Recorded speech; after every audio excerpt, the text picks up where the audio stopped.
करूं? Good afternoon everyone, कैसे हैं सब लोग?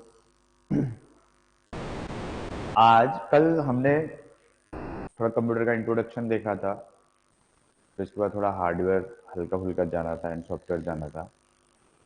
आज जो आपका टॉपिक है वो है इनपुट एंड आउटपुट डिवाइसेस। क्या है? Input and output devices. ठीक है, इनपुट और आउटपुट।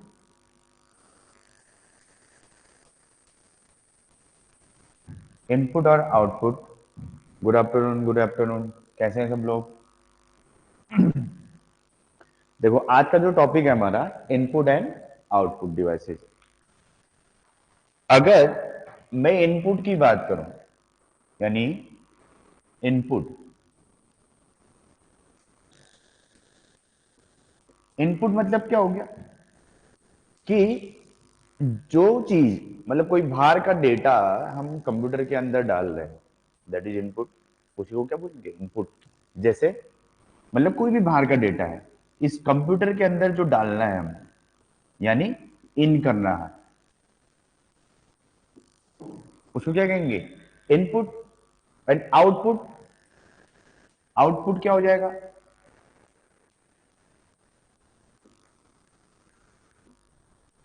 आउटपुट हो जाएगा कि जो भी डेटा आपने इन किया है उसका जो रिजल्ट आ रहा है आपकी स्क्रीन पर, कंप्यूटर की स्क्रीन पर जो भी रिजल्ट आपको दिख रहा है, दैट विल बी आउटपुट।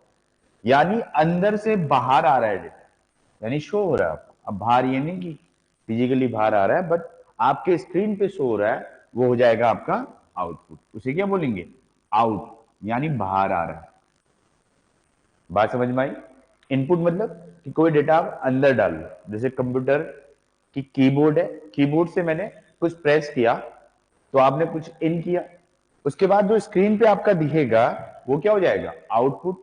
यानी बाहर आपको जो शो हो रहा है वो हो गया आपका आउटपुट। अब इस बेसिस पे अलग अलग डिवाइसेस होती हैं कि भैया कुछ इनपुट डिवाइसेस होती हैं, कुछ आउटपुट डिवाइसेस होती हैं। इनपुट डिवाइसेस जिससे हम डेटा को अंदर डाला जाता है कंप्यूटर के, और आउटपुट डिवाइसेस जिनके थ्रू वो डेटा जो हमने इन करा है, अंदर करा है, उस चीज को बाहर शो करता है, हमें दिखाता है। वो क्या हो गया हमारा? Output data. ठीक है, इस बेसिस पे हम चीजों को अलग अलग तरीके से डिवाइड करते हैं। अब अगर मैं इनपुट डिवाइस करूं तो सबसे पहले हम इनपुट डिवाइसेस के बारे में पढ़ेंगे कि भैया कौन कौन से इनपुट डिवाइसेस होते हैं हमारे, क्योंकि इनसे रिलेटेड क्वेश्चन पूछे जाते हैं। इनपुट डिवाइसेस से बहुत क्वेश्चन पूछे जाते हैं, या आउटपुट डिवाइसेस के। आपको दे देगा कि चार ऑप्शन दे देगा, बोलेगा कि निम्न में से कौन इनपुट डिवाइस है या कौन आउटपुट डिवाइस है, ऐसा कुछ क्वेश्चन पूछे। ठीक है, तो अगर मैं इनपुट की बात करूं तो इनपुट में सबसे पहले आता है कीबोर्ड। बात समझ में आई? यह आ गया कीबोर्ड। सबसे पहले आता है कीबोर्ड। सब जानते हैं कीबोर्ड क्या होता है? कीबोर्ड एक ऐसा डिवाइस है जिससे हम डेटा को इन करा जाता है, यानी इनपुट दिया जाता है, वो हो गया हमारा कीबोर्ड। अब अगर कीबोर्ड के बारे में जाने, कीबोर्ड में कीज होती है। कितनी कीज होती है? कितनी कीज होती है, कोई बताएगा? अगर मैं कहूं, आपको कहेगा वो 101 से लेके 120 तक, अगर जो भी ऑप्शन आएगा वो दैट विल बी आपका सही होगा। और ओरिजिनली जो बोला जाता है कि जो मानक कीबोर्ड होता है उसमें 101 से मानक कीबोर्ड जो होता है, यानी ओरिजिनली जो आया था मानक कीबोर्ड, मानक कीबोर्ड यानी स्टार्टिंग में जो आया था उसमें 101 से लेके 104 तक की कीबोर्ड कीज होती है। ठीक है, बट अगर इसमें कोई डाउट नहीं, अगर मान लो कि ये नहीं आया, यहां तक भी आ गया 101 से लेके 120 तक, क्योंकि आजकल एक से ज्यादा कीज भी आ रही हैं, जैसे शिफ्ट की 2 कीज हो जाती हैं, ठीक है, शिफ्ट की हो जाती है, ऑल्ट की हो जाती है, कंट्रोल, ये चीजें कुछ ऐसी चीजें हैं जो एक से ज्यादा हो जाती है, तो इनकी वजह से इनकी लेंथ बढ़ चुकी है, इनकी काउंटिंग बढ़ चुकी है। तो ऑप्शन अगर 101 से लेके 120 तक कोई भी आया वो सही होगा। अदरवाइज अगर मानक कीबोर्ड बोलेगा तो मानक कीबोर्ड में 101 से लेके 104 तक होती है। इनमें से जो भी ऑप्शन आपको दिखेगा, अगर कहेगा मानक कीबोर्ड, तो मानक कीबोर्ड में 101 से लेके 104 तक की कीज होती है। बात समझ में आई? ये हो गया हमारा कीबोर्ड। अब अगर कीबोर्ड की बात करें, बाकी चीजें कि भैया इसमें अलग अलग कीज होती हैं और सब कीज का अलग अलग काम है, ठीक है। कीबोर्ड में बहुत सारी कीज होती है, उन सब में सबका अलग अलग काम है, थोड़ा उनके बारे में भी पढ़ते हैं, क्योंकि उनके बारे में भी थोड़ा थोड़ा आपसे पूछा जाता है। जैसे सबसे पहले आता है कीबोर्ड में, सिर्फ कीबोर्ड की बात कर रहा हूं मैं, कीबोर्ड में तो समझ में आ गया ना कि कितने होते हैं, ठीक है। अगर कोई ऐसा भी कहेगा कि ओरिजिनली कितने होते हैं, 101 भी कहोगे वो भी सही है, 104 कहोगे वो भी सही है। अब इसका रीजन क्या है कि भैया शिफ्ट हो गया, आपका कंट्रोल हो गया और ऑल्ट हो गया, दो दो आ जाती है, इसकी वजह से थोड़ा बढ़ जाता है, ठीक है। इसमें कोई डाउट मत रखना कि 101 से लेके 104 तक जो भी ऑप्शन आएगा मानक बोलेगा तो इतना है। अगर वैसे ही कीबोर्ड में कितनी कीज होती है, 100 लेके 120 तक होती है की, ठीक है। कीबोर्ड में सबसे पहले आएगा, कीबोर्ड का जो पहला भाग है वो होता है मॉडिफायर की, मॉडिफायर की, जिसको हम हिंदी में संशोधक कहेंगे, संशोधक की। अब संशोधक से मतलब पता चल रहा है कि भाई हम क्या करेंगे, यानी मॉडिफाई करेंगे, यानी संशोधन कर सकते हैं उन कीज के थ्रू। जैसे आपका कंट्रोल, ऑल्ट और शिफ्ट, कंट्रोल इसके अंदर आती है, कंट्रोल CTRL से दर्शाते हैं इसको, और ऑल्ट और शिफ्ट, ये तीनों को बोला जाता है आपका मॉडिफायर की। किस किस को? कंट्रोल, ऑल्ट और शिफ्ट, इन तीनों कीज को बोला जाता है मॉडिफायर की। अब मॉडिफायर की मतलब हो गया, अगर वैसे कहे काउंटिंग में कितनी है, ये 3 है, 3 कीज होती हैं मॉडिफायर कीज, कितनी होती हैं, 3 होती हैं। अब इनका काम क्या है, इनका काम कोई बताएगा? बेसिकली शॉर्टकट के लिए यूज होती है कि नहीं होती है? जैसे आपने पढ़ा होगा कि भाई अगर मैं कंट्रोल प्लस C दबा दूं तो इसको क्या कहते हैं, कॉपी करना, कॉपी के लिए काम आता है,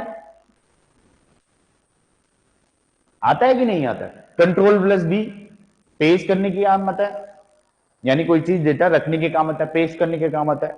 तो इन 3 कीज को बोला जाता है मॉडिफायर की। कितनी होती है? 3 मॉडिफायर कीज होती है, कंट्रोल, ऑल्ट एंड शिफ्ट। बात समझ में आई? ठीक हो गया, ये हो गया मॉडिफायर की। इन कीज को अब वैसे ये पूछा जाता है, नहीं पूछा जाएगा, बट इसको इनको एक ऐसा भी बोला जाता है कि अल्फा न्यूमेरिक की भी बोला जाता है, अल्फा न्यूमेरिक की भी बोला जाता है, अल्फा न्यूमेरिक की भी बोला जाता है। किनको? मॉडिफायर कीज, जो ये सब की सब कंट्रोल है, ऑल्ट है और शिफ्ट है, इनको मॉडिफायर की भी बोला जाता है।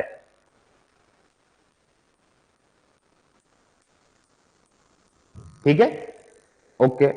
अब अगला पढ़ेंगे हम, अब आता है टॉन्गल की। कीबोर्ड की बात चल रही तो पहला हमने पढ़ा मॉडिफायर की, भाई मॉडिफाई करने आते हैं, संशोधन के काम आते हैं, यानी अलग अलग तरीके से, कि कभी किसी चीज में यूज हो रहे हैं, कभी किसी चीज में, तो मॉडिफाई करने के लिए आता है, यानी चीज को संशोधन करने के काम आता है। शॉर्टकट कीज ज्यादातर इनका यूज होता है। अगला आता है आपका दूसरा नंबर पे जो आता है वो आता है आपका टॉन्गल की, ठीक है, इसमें आता है टॉन्गल की। अब मैं दूसरा नंबर ऊपर लिख रहा हूं, दूसरे नंबर का जो की आती है उसे बोला जाता है टॉन्गल की। कीबोर्ड के दूसरे पार्ट है, क्या बोला जाता है? टॉन्गल की।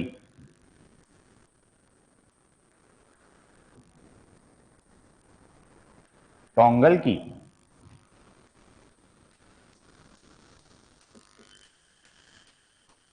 क्या बोला जाता है? टोंगल की। अब ये टोंगल की का क्या काम होता है भाई, इनको टोंगल की क्यों बोला जाता है? टोंगल की का बेसिकली जो काम है, बेसिकली ये दो होती है। कौन कौन सी? टोंगल की दो होती हैं। एक होता है, आपने देखा होगा कंप्यूटर में कैप्स लॉक, ठीक है, एक पढ़ा है कैप्स लॉक, एक क्या पढ़ रखा है? Num lock. दो टाइप की कीज होती हैं। कितनी होती है टोंगल की में? दो। एक होती है नम लॉक और एक होती है कैप्स लॉक। अब इनका काम क्या आता है? ये टोंगल की मतलब कि बेसिकली टोंगल का मतलब हो गया कि कोई चीज जो एक से ज्यादा काम कर रहा है, उन्हीं को क्या बोलेंगे? टोंगल की।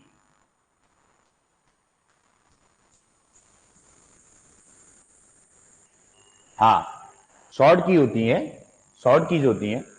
देखो, कैप्स लॉक और नम लॉक, इनको टोंगल की बोला जाता है। अगर क्वेश्चन पूछेगा ना कि टोंगल की क्या होती है, तो टोंगल की कौन कौन सी होती? तो टोंगल की होती कैप्स लॉक और नम लॉक, ठीक है। कैप्स लॉक से क्या होता है? आपने देखा होगा कि कोई लेटर आपको कैपिटल करना है, ठीक है, तो कैपिटल करने के काम आती है, ठीक है, ये आता है कैपिटल करने,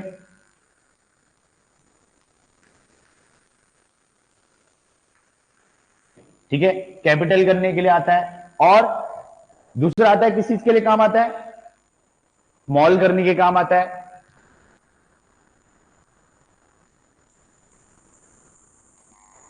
बात समझ में आई? ये हो गया आपका कैप्स लॉक। क्या हो गया कि जैसे आपका लेटर है वो स्मॉल है, ऑलरेडी स्मॉल, पर जैसे आपने कैप्स लॉक नहीं दिवाया है तो आप नॉर्मली ऐसा लिखोगे, जैसे मैंने बताया कि ए लिखा हमने, ये स्मॉल हो गया। लेकिन मैंने कैप्स लॉक दबाया तो अगली बार क्या लिखे आएगा? अगर मैं दबाऊं ए को तो आ जाएगा कैपिटल। यानी इनके दो काम है, स्मॉल भी कर सकता है और कैपिटल भी कर सकता है। बात समझ में आई? वो हो गया आपका कैप्स लॉक। दूसरा कि जो नम लॉक होता है, नम लॉक किस चीज के काम आता है? भैया आपने नम लॉक देखा होगा, जहां पर अगर मैं कहूं सबसे राइट साइड कीबोर्ड के सबसे राइट साइड पे जहां नंबर लिखे रहते हैं 1 2 3 4 5 6, वो दो तरीके से काम करता है। इसमें एक तो नॉर्मल नंबर की तरह, नॉर्मल नंबर होते हैं इसमें कि भैया अगर नम लॉक नहीं दबाया है तो हमारा नंबर काम करेगा। अगर नम लॉक दबा दिया तो ये किसकी तरह काम करेगा? डायरेक्शन की तरह काम कर जाता है, ऊपर नीचे ले जाने के काम आ जाता है, दिशा की तरह काम करता है। बात समझ में आई? तो नम लॉक जब अगर मैंने नहीं दबाया है तो नॉर्मल आप नंबर यूज कर सकते हो 1 2 3 4 5, बट आपने नम लॉक दबा दिया, इसका मतलब वो किसकी तरह काम करेगा? दिशा, ऊपर ले जाना, नीचे, लेफ्ट राइट, ऊपर नीचे, इन चीजों को ले जाने के लिए भी इसका यूज करता है। वही नंबर जिनमें नंबर लिखे हैं वो अब एज अ डायरेक्शन की तरह काम करने लग जाए। बात समझ में आ गई? वो हो गया आपका नम लॉक, ठीक है। टोंगल की समझ में आ गया कि टोंगल की दो होती है, एक होता है कैप्स लॉक और एक होता है नम लॉक। कैप्स लॉक के दो काम होते हैं, कैपिटल और स्मॉल करने के, और नम लॉक के दो काम होते हैं, एक बार नंबर की तरह यूज होता है और एक बार कहते हैं डायरेक्शन की तरफ, अगर नम लॉक दबाया है तो। ठीक हो गया। फिर अगला इनपुट डिवाइस। अब इससे ज्यादा तो आप कीबोर्ड के बारे में इससे ज्यादा पढ़ने की जरूरत नहीं, क्योंकि कीबोर्ड तो बहुत बड़ा है, उसमें बहुत सारी चीजें हैं, इतने कीज हैं। वो जब हम फंक्शन की पढ़ेंगे तो उस टाइम पे उनको पढ़ लेंगे हम कि 1 से लेके 12 तक ये फंक्शन कीज क्या होती है, वो कैसे यूज होती है, उनका काम क्या होता है, वो बाद में पढ़ेंगे। बट हम अभी सिर्फ इनपुट डिवाइसेस पढ़ रहे हैं कि कौन कौन से इनपुट डिवाइसेस होते हैं। अब कीबोर्ड के अंदर ये इंपॉर्टेंट था क्योंकि इससे रिलेटेड क्वेश्चन पूछे जाते हैं, इसलिए ये आपको कराया जा रहा है, ठीक है। अब अगला हमारा जो आता है इनपुट डिवाइस, वो इनपुट डिवाइस आता है दूसरे नंबर का इनपुट डिवाइस, वो आता है माउस। क्या आता है? माउस। यानी माउस सबने देखा है, दूसरे नंबर का इनपुट डिवाइस माउस। इससे भी आप डेटा को इन कर सकते हो, यानी अंदर डाल सकते हैं, कंप्यूटर के अंदर डेटा को अंदर इन किया जा सकता है। वो हो गया आपका क्या? माउस हो गया। अब अगर मैं कहूं कि माउस लगभग ये 1964 में सबसे पहले यूज हुआ था। 1964 कब हुआ था? 1964 में। इसे बनाया किसने था? इनको बनाया था डगलस और विलियम ने। डगलस और एंड विलियम। ठीक है, ये हो गया डगलस और विलियम। दो लोगों ने इसका आविष्कार किया था, किसका? माउस का। कब? 1964 में। और दूसरा, इससे रिलेटेड एक ऐसी चीज भी पूछ जाती है कि भैया कि ये जो माउस है, क्या ये पॉइंटिंग डिवाइस है? जी हाँ, पॉइंटिंग डिवाइस है। आप क्या करते हो, माउस को जिधर पे लगाना है, अगर इधर पे पॉइंट करना है तो आप ऐसे पॉइंट कर सकते हो कि भाई हाँ, सब कर्सर आता है ना इस तरीके, इस तरीके से बना आता है, ऐसा कुछ बना आता है जब आप माउस चलाते हो। तो ये पॉइंटिंग डिवाइस है। पॉइंटिंग मतलब उसकी तरफ एक तरीके से उंगली कर रहा है, ऐसे उंगली से दिखा रहा है कि ये ऐसा, ये इधर पे ले जाए, इधर पे। That will be pointing device. तो इसको पॉइंटिंग डिवाइस भी कहा जाता है। किसको? इसको पॉइंटिंग डिवाइस भी कहा जाता है। पॉइंटिंग डिवाइस भी कहा जाता है। अब हिंदी में भी यही कहा जाएगा इसको। ठीक है, पॉइंटिंग डिवाइस ही कहा जाएगा। Pointing device. बात समझ में आ गई? क्योंकि कंप्यूटर में तो ऐसी है, हिंदी और इंग्लिश मैक्सिमम एक ही जैसे वर्ड लिखा जाता है। ठीक हो गया। दूसरा आ गया आपका माउस। इसके ज्यादा में, इससे ज्यादा इसमें कुछ पढ़ने की जरूरत नहीं है। ये है माउस। माउस की जो पहला यूज हुआ था 1964 में, किसने इसका आविष्कार किया था? डगलस और विलियम ने इसका आविष्कार किया था। ठीक है, इसको पॉइंटिंग डिवाइस भी कहा जाता है। किसको? माउस को पॉइंटिंग डिवाइस भी कहा जाता है। ठीक है, आई बात समझ में? अब अगला जो आपका इनपुट डिवाइस होगा, वो इनपुट डिवाइस क्या होगा? आपने जॉयस्टिक पढ़ा होगा। पढ़ा है जॉयस्टिक? गेमिंग के काम आता है बेसिकली। किसके काम आता है? गेमिंग के काम। जो गेम्स वाले होते हैं वो इसको खेलते हैं, मतलब इससे खेलते हैं। किससे? जॉयस्टिक से।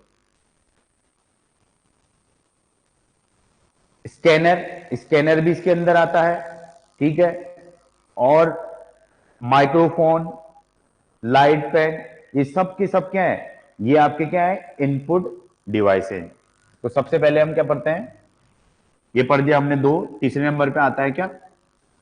पहले स्कैनर कराया जाए। ठीक है, स्कैनर पढ़ते हैं, पहले स्कैनर करते हैं।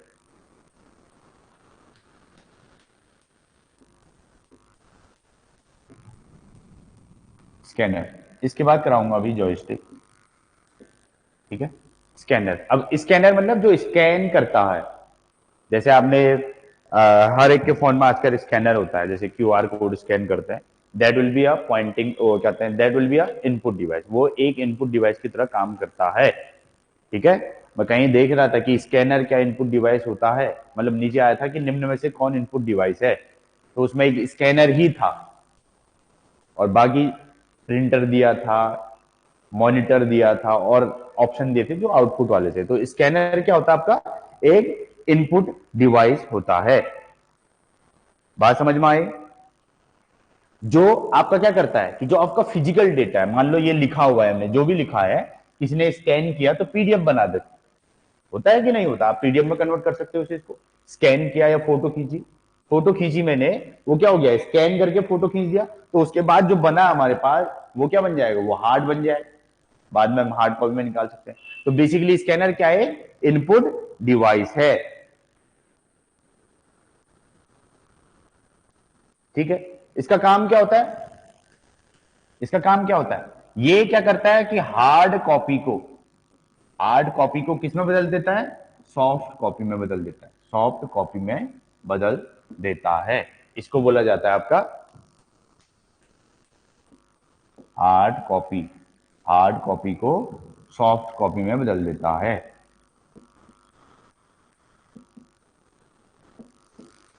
बात समझ में आई कि हार्ड कॉपी को सॉफ्ट कॉपी में बदल देता है।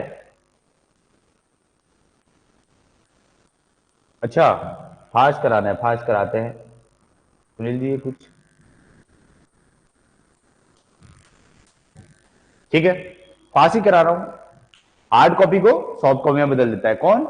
आपका स्कैनर। ठीक है, स्कैनर हो गया। स्क्रीन वो हो गई। ठीक है भाई, पहले और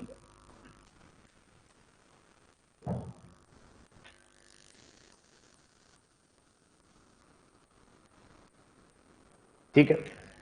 चौथा आपका आता है वेब कैमरा। ठीक है, वेब जो कैमरा होता है, वेब कैमरा, ये भी आपका क्या है, एक इनपुट डिवाइस है। अब इसमें ज्यादा इसको पढ़ने की जरूरत नहीं, जो कैमरा है वेब कैमरा, जो भी जैसे हम वीडियो कॉल करते हैं, वो क्या हो जाएगा, हमारा एक इनपुट डिवाइस हो जाएगा। ठीक है, वेब कैमरा आपका इनपुट डिवाइस होता है। माइक्रोफोन, पांचवा आता है माइक्रोफोन। माइक्रोफोन समझ में आया, माइक्रोफोन या जिसको हम माइक बोलते हैं, क्या बोलते हैं, माइक। ठीक है, जैसे मैंने माइक लगाया है, ये बोल रहा हूं, क्या है बेसिकली ये इनपुट डिवाइस है, क्योंकि इससे इनपुट जा रहा है, देन आवाज आएगी, वो क्या हो जाएगा, आउटपुट हो जाएगा। ठीक है, ये भी आपका एक इनपुट डिवाइस होता है, माइक्रोफोन। माइक्रोफोन, माइक्रोफोन आपका ये हो जाएगा। अगला, आपने एक लाइट पेन देखा होगा, light pen, light pen, light pen. और लाइट पेन कौन सा होता है, जैसे आप एक, मतलब बेसिकली एक कंप्यूटर, जैसे जो स्क्रीन को चलाने के लिए एक पेन, पेन टाइप की यूज होती है, जैसे आपने देखा होगा ऑनलाइन पढ़ाते नहीं है कि पेन होती है लाइट पेन, उसे इनपुट लिखते हैं, जैसे ये है, ऐसी कुछ पेन होती है जो इलेक्ट्रिसिटी वाली होती है या बैटरी से चलती है, उससे भी इनपुट किया जाता है, वो क्या हो गया, लाइट पेन हो गया। ये सब के सब आपके क्या है, ये इनपुट डिवाइसेस। अब इसमें मैक्सिमम जो ज्यादातर पूछा जाता है, ये तो छोटी मोटी चीजें है, अब इसमें सबसे ज्यादा पूछा जाता है कुछ, जैसे आपने MICR पढ़ा होगा, MICR के बारे में पूछा जाता है, या OCR, OMR और BCR, इन चीजों के बारे में पढ़ा जाता है, उन चीजों को पढ़ते हैं। ये कुछ एग्जाम्पल लिख दिया आपने इनपुट के, कि भैया ये भी इनपुट डिवाइसेज होती हैं। मेन क्वेश्चन ये तो पूछा ही जाता है, एक और जो ज्यादातर पूछा जाता है वो MICR, OCR, BCR के बारे में पूछा जाता है। ठीक है, जैसे इसमें सबसे पहले आता है MICR, ये भी आपका क्या होता है, इनपुट डिवाइस होता है। ठीक है, और MICR की फुल फॉर्म क्या होती है, magnetic ink character, magnetic ink character recognition. ठीक है, मैग्नेटिक इंक कैरेक्टर रिकॉग्निशन, या रीडर भी होता है, इसको रीडर भी बोलते हैं। ये जो आर है, आर का मतलब रीडर भी होता है, दोनों चीजें, कुछ भी हो सकता है, या तो रिकॉग्निशन लिखा होगा तो रिकॉग्निशन वाला सही होगा, या रीडर लिखा होगा तो रीडर वाला सही हो जाएगा। MICR, बेसिकली MICR कहां काम आता है, जो आपके बैंक के चेक होते हैं उनको स्कैन करने के काम आता है, यानी जो चेक है वो वहां उसको स्कैन करने के काम आता है, कौन, MICR, यानी बैंक में जो चेक होता है, बैंक चेक को, बैंक चेक को स्कैन करने के काम आता है, को स्कैन करने के काम आता है, स्कैन करने के काम आता है।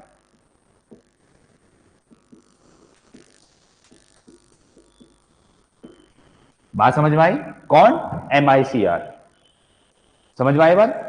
अब जब जैसे चेक देखा होगा, चेक के नीचे एक सीक्वेंस नंबर लिखा रहता है, उसको स्कैन करने के काम आता है, कौन, MICR, magnetic ink character recognition या reader.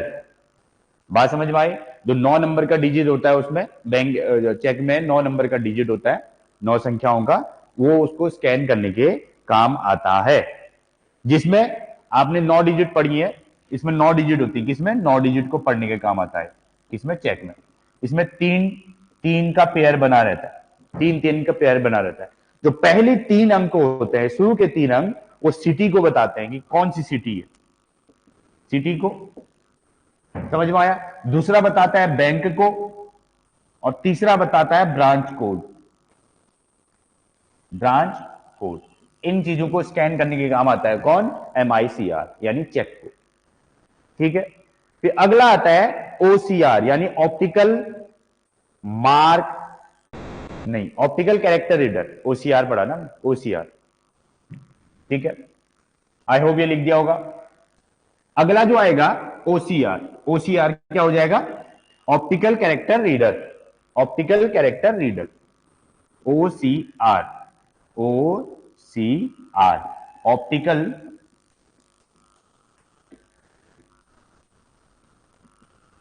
Character reader, optical character reader. Basically ये क्या होता है कि जैसे आपका स्कैनर है, कि आप क्या करते हो कि कोई चीज स्कैन करी, उसको हार्ड कॉपी को सॉफ्ट कॉपी में बदल दिया, वैसे एक ऑप्टिकल कैरेक्टर रीडर होता है। यानी जैसे न्यूज़पेपर है, न्यूज़पेपर पूरा का पूरा स्कैन करा, उसको हम चेंज कर दें, हिंदी में लिखा, हिंदी को इंग्लिश में करा, या इंग्लिश को हिंदी में कन्वर्ट किया, ऐसा एक डिवाइस होता है जिसको हम ओसीआर बोला जाता है। उसको क्या बोला जाता है? OCR, optical character reader, optical character reader, उसको बोला जाता है ओसीआर। ठीक है, बात समझ में आ गई? इस तरह का कुछ डिवाइस होता है, ऐसा कुछ डिवाइस होता है तो स्कैन करने के काम आता है। बात समझ में आ गई? ठीक है, अगला तो तीसरे नंबर का आता है, फिर वो आता है ओएमआर। यानी ओएमआर तो सबने पढ़ी है, ओएमआर शीट, जो आपकी ओएमआर शीट होती है उसको पढ़ने के जो, यानी जो उसको स्कैन करके पढ़ता है या आंसर शीट चेक करता है, उस चीज को बोलते हैं ओएमआर। समझ में आया? ऑप्टिकल मार्क रीडर, ये हो गया optical mark reader, optical mark reader इसको बोला जाता है। बात समझ में आ गई? ये हो गया ओएमआर। यानी आपकी जो ओएमआर शीट होती है, ओएमआर शीट है, उसको स्कैन करके पढ़ने के काम आता है कौन? ओएमआर। ठीक हो गया। अगला आता है बीसीआर, चौथा आता है बीसीआर, यानी बार कोड रीडर। क्या होता है? Bar code reader. Bar code reader आपने देखा होगा कि जैसे शॉपिंग मॉल होती है, मॉल्स में बिल जो बनता है, एक पर्टिकुलर कोई भी चीज खरीद रहे हैं, उसके नीचे एक स्कैन, ऐसे ऐसे लाइनें बनी रहती है, इस तरीके से लाइन बनी रहती है, लाइन लाइन लाइन लाइन है ऐसे करके, उसको स्कैन जो करता है उसको बोला जाता है कौन? बीसीआर, यानी बार कोड रीडर, जिससे उसकी पूरी इंफॉर्मेशन निकल जाती है, कितने रुपए का है, क्या क्या है उसके अंदर। ठीक है, वो हो गया आपका बार कोड रीडर, जो बेसिकली आपके बड़े बड़े मॉल्स में काम आता है, या चीजों को बेच, जब कहते हैं, हाँ, पहले तो हम तो वैसे खरीदते हैं ना परचून वाली, जब, बट अगर जो बड़े बड़े मॉल्स हैं तो वहां पर बिल बनाने के लिए ऐसे कुछ रीडर लगा रहता है, उस पर उसको स्कैन करने का जो डिवाइस होता है उसी को बोला जाता है बार कोड रीडर, जो बार को रीड करता है, वो हो गया आपका बार कोड रीडर। अगला फिर आता है जॉयस्टिक, इसके बाद पढ़ते हैं जॉयस्टिक। इन चारों के बारे में ज्यादातर पूछा जाता है। ठीक है, ये सब इनपुट डिवाइस पढ़ाया जा रहा है। ये आ गया फिर जॉयस्टिक, जॉयस्टिक क्या बोलते हैं इसको? जॉयस्टिक। अगला आ गया जॉयस्टिक। जैसे मैं जॉयस्टिक बोल रहा था कि गेमिंग में ज्यादातर काम आता है, किसके काम आता है? गेमिंग के काम आता है जॉयस्टिक, जॉयस्टिक। ठीक है, ये गेम्स में काम आता है, जो आपके गेम्स होते हैं, प्ले स्टेशन होते हैं बड़े बड़े, वहां पर ये काम आता है। यानी जैसे माउस होता है वैसे ही कुछ एक इनपुट डिवाइस होता है, उसे बोला जाता है जॉयस्टिक। ये भी एक इनपुट डिवाइस है। ये बेसिकली इस तरीके से कुछ होता है, ऐसा ऐसा कुछ डिवाइस होता है, ऐसा कुछ डिवाइस होता है, यहां पर बटन लगे रहते हैं। ठीक है, इसको प्रेस करके, या इसको प्रेस करके ये खेला जाता है। ये हो गया जॉयस्टिक, गेम्स के काम आता है। ठीक है, गेम में खेला जाता है, यानी आपके जो खेल होते हैं ऑनलाइन खेल, वो उन चीजों को खेलने के काम आता है कौन? जॉयस्टिक। उसके बाद आता है ट्रैक बॉल। क्या आता है? ट्रैक बॉल, जो बेसिकली जॉयस्टिक और माउस का एक मिक्स रूप होता है। क्या आता है अगला? ट्रैक बॉल आता है, ट्रैक बॉल।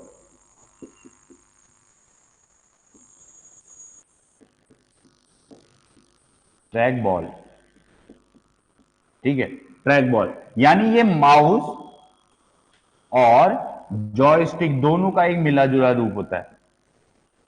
बात समझ में आई? जो माउस की तरह का भी फंक्शन होता है उसमें, और जॉयस्टिक की तरह भी फंक्शन होते हैं, उसको बोला जाता है आपका ट्रैक बॉल। ठीक है, इन दोनों का मिला जुला रूप होता है। ये भी क्या है? एक इनपुट डिवाइस है। बात समझ में आ गई? इसके अलावा और कौन कौन से हो गए?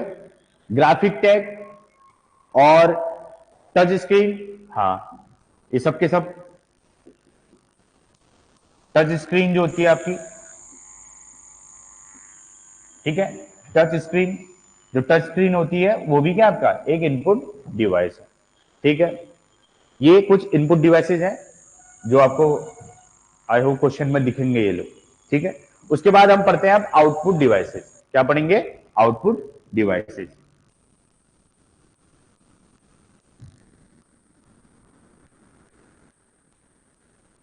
अब आएगा आउटपुट डिवाइसेज। ठीक है, चीजें समझ में आई? अब आता है आउटपुट।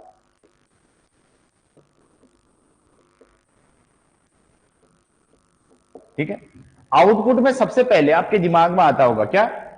प्रिंटर। प्रिंटर सबसे पहले आता होगा।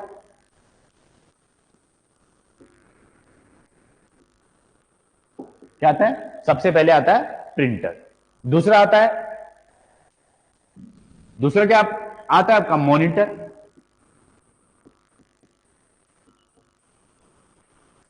ये सब के सब क्या है? ये आपके आउटपुट डिवाइसेस हैं। मॉनिटर हो चाहे आपका प्रिंटर हो, ये दो के दो क्या है? आउटपुट डिवाइसेस है। बात समझ में आ गई? अगर मैं भी मॉनिटर की बात करूंगा तो मॉनिटर में अलग अलग चीजें होती है कि भैया जो स्क्रीन होती है सबकी अलग अलग होती है। जैसे मॉनिटर की बात करूं तो मॉनिटर में सीआरटी, अलग अलग टाइप की स्क्रीन होती है, सीआरटी, एलसीडी और एलईडी, तीन टाइप की स्क्रीन होती है। ये सब क्या वैसे? ये सब आउटपुट डिवाइस है। अगर मैं सीआरटी की बात करूं, इसकी जो फुल फॉर्म होती है cathode ray tube, cathode ray tube, इसको बोला जाता है cathode ray tube.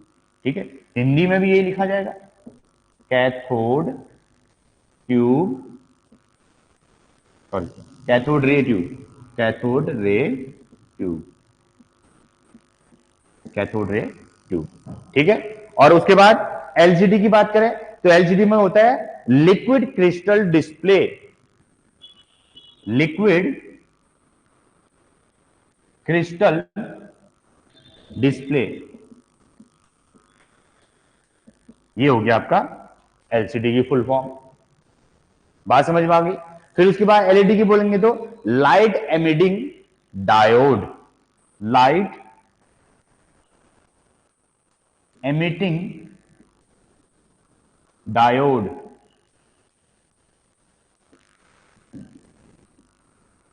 Light emitting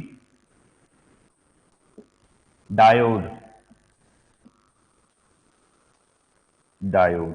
ठीक है, और इसको क्या कहेंगे? Liquid, liquid, liquid crystal, crystal display. ठीक है, ये चीजें होती है बेसिकली। स्क्रीन है, आपको इससे ज्यादा कुछ जानने की जरूरत नहीं है क्योंकि इसमें अलग टेक्नोलॉजी होती है, कैथोड रे टाइप की यूज होती है जो पुराने टीवीज में यूज होता था, और लिक्विड क्रिस्टल यानी एलसीडी, यानी थोड़ा लिक्विड डाला जाता है इनमें, जो परतें होती है अंदर उसमें लिक्विड भरा जाता है, वो लिक्विड क्रिस्टल के बेसिस पे काम करती है। और उसके बाद एलईडी, एलईडी यानी बेसिकली डायोड्स लगे रहते हैं जितना फाइन हो सके, यानी आपकी स्क्रीन जितनी एचडी दिखा सके, ये उस चीज का नमूना है। पहले थोड़ा हल्के, आपकी जो पिक्चर क्वालिटी थी थोड़ी कम, उससे थोड़ा बढ़ा, फिर और बढ़ा। ठीक है, ये बेसिकली क्या है? ये मॉनिटर है और इसको बोला जाता है आउटपुट डिवाइसेज। बात समझ में आ गई? और उसके बाद आपके स्मार्टफोन, स्मार्टफोन में भी स्क्रीन होती है, उसको बोलते हैं एमोल्ड। आपके स्मार्टफोन में, स्मार्टफोन जो होते हैं उसमें भी अमोल्ड ये स्क्रीन लगी रहती है, अमोल्ड स्क्रीन। समझ में आ रही बात? अमोल्ड स्क्रीन लगी रहती है। अमोल्ड मतलब होता है कि active matrix organic light emitting diode, active matrix, active matrix organic, active matrix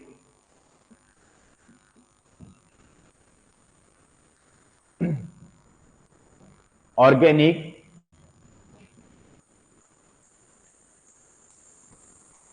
light, GHT light emitting diode, ठीक है, इसकी फुल फॉर्म होती है।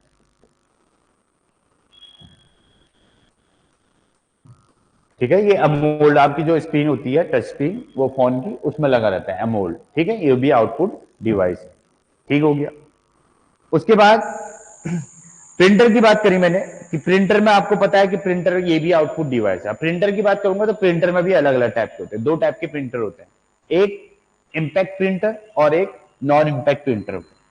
प्रिंटर दो टाइप के होते हैं, इंपैक्ट और नॉन इंपैक्ट प्रिंटर। थोड़ा थोड़ा शॉर्ट शॉर्ट जान लेते हैं उनके बारे में। प्रिंटर की बात करा जाए,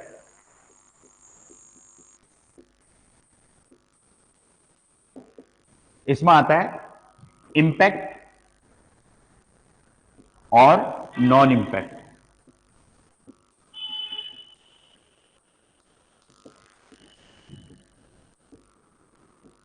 इंपैक्ट हो गया और नॉन इंपैक्ट।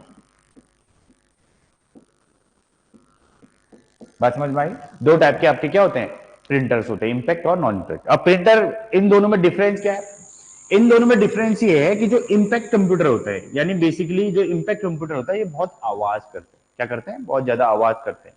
ये ज्यादा आवाज करते हैं, आवाज ज्यादा करते हैं। ये आवाज जो होती है वो बहुत ज्यादा होती है, हाई होती है। इसका मतलब है हाई, ज्यादा होती है, और इसमें आवाज कम होती है। इसमें आवाज बहुत कम होती है। बात समझ में आई? एक में आवाज ज्यादा होती है और एक में कम होती है। मतलब इंपैक्ट वाले में ज्यादा होती है और नॉन इंपैक्ट में कम आवाज होती है। अब अगर मैं इंपैक्ट कंप्यूटर की बात करूं तो इसमें चार टाइप के आपके प्रिंटर आते हैं: डॉट मैट्रिक्स, डेजी व्हील, चैन प्रिंटर और ड्रम प्रिंटर। डॉट मैट्रिक्स, ठीक है,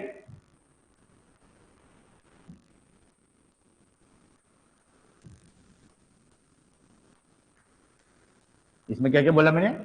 इंपैक्ट में आता है आपका डॉट मैट्रिक्स, डेजी व्हील, आता है चैन, चैन प्रिंटर, और अगला आता है ड्रम प्रिंटर। ठीक है, ये आ गया drum printer.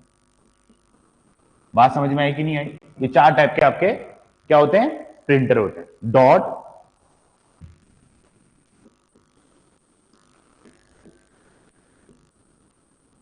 Dot matrix, Daisy, Daisy wheel, और ये हो गया चैन। ठीक है, ये हो गया चैन और ये हो गया ड्रम। क्या हो गया? ड्रम। बात समझ में आ गई? ये सबके क्या, सब क्या है, इंपैक्ट कंप्यूटर, यानी इनसे आवाज ज्यादा आती है। ठीक है, और दूसरा क्या होता है कि इंपैक्ट कंप्यूटर में जो डॉट मैट्रिक्स और डेजी व्हील है, ये कैरेक्टर प्रिंटर होते हैं, यानी एक एक कैरेक्टर को प्रिंट करते हैं। समझ में आया? कौन? डॉट मैट्रिक्स और डेजी व्हील वाला। ये क्या होते हैं? ये होते हैं आपका कैरेक्टर, यानी जो अक्षर होते हैं, प्रत्येक अक्षर को छापने की कोशिश, मतलब एक एक अक्षर अक्षर करके छापते हैं। कौन? Impact computer. और दूसरा जो होता है चैन और ड्रम जो होते हैं, वो लाइन प्रिंटर होता है, यानी एक साथ लाइन को प्रिंट करते हैं। समझ में आई बात? ये दोनों मैंने क्या कहा कि ये अक्षर अक्षर को प्रिंट करते हैं, इसलिए इनको क्या बोलते हैं, कैरेक्टर प्रिंटर बोला जाता है, कैरेक्टर। और ये दोनों पूरी लाइन को प्रिंट करते हैं एक साथ। समझ में आया? पहले के दो डॉट मैट्रिक्स और डेजी जो अक्षर को प्रिंट करते हैं, अक्षर अक्षर करके प्रिंट करते हैं, यानी एक अक्षर फिर दूसरा अक्षर ऐसे प्रिंट करते हैं, जबकि चैन प्रिंटर और ड्रम प्रिंटर जो होते हैं पूरी लाइन को एक साथ प्रिंट करते हैं। बात समझ में आ गई? ये सबके सब क्या है, प्रिंटर के टाइप्स। अब अगर नॉन इंपैक्ट प्रिंटर की बात करें तो नॉन इंपैक्ट में आजकल के प्रिंटर आ जाते हैं आपको, जो लेजर प्रिंटर हो गया, इंक जेट वाले हो गए, लेजर प्रिंटर हो गया, थर्मल हो गया, ये सब के सब इसके अंदर आते हैं। बात समझ में आ गया? इसके अंदर आ गया laser, laser printer, laser printer हो गया। दूसरा आ गया क्या? इंकजेट या थर्मल।